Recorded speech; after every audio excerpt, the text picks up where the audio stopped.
महाकाली किनारमा छौँ हामी र परशुराम धामको यो नजिकै रहँदै गर्दाखेरि एउटा गजल वाचन गर्ने आज मन लाग्यो।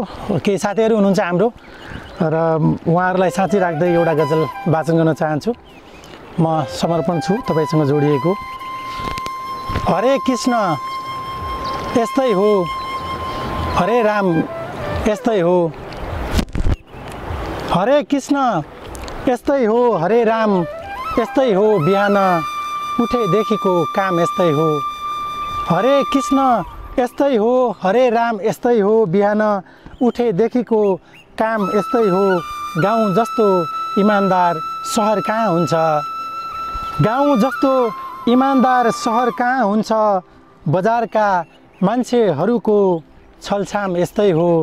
बिहान उठेदेखिको काम यस्तै हो। रानी पनि आएर टाउकोमै टेकिदिन्छे, रानी पनि आएर, रानी पनि आएर टाउकोमै टेकिदिन्छे।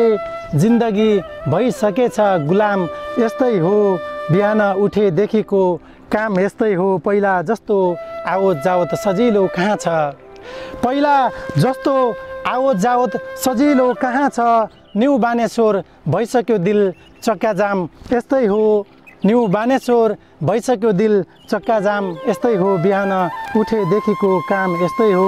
माया गर्नेहरूलाई माया गर्छ हर बखत, माया गर्नेहरूलाई माया गर्छ हर बखत। म गजलको अन्तिम शेरमा छु। माया गर्नेहरूलाई माया गर्छ हर बखत। यो समर्पणको नाम यस्तै हो, काम यस्तै हो। यो समर्पणको नाम यस्तै हो, काम यस्तै हो। हरे कृष्ण यस्तै हो, हरे राम यस्तै हो, बिहान उठेदेखिको काम यस्तै हो। धन्यवाद। लोक सेवा शिक्षक सेवा आयोग तथा विभिन्न ब्याङ्कहरूको अनलाइन फारम भरिने, देशैभरिका चर्चित लेखकहरूका नयाँ तथा पुराना पुस्तक पाइने, खेलकुद तथा स्टेसनरी सामग्री सुपथ मूल्यमा उपलब्ध गराइने, सुदूरपश्चिम प्रदेशको सबैभन्दा विश्वसनीय स्थान समर्पण पुस्तक पसल धनगढी कैलाली, धनगढी रङ्गशालाबाट 100 मिटर पूर्व केएमसी जाने बाटोमा। सेवाको मौका अवश्य दिनुहोला।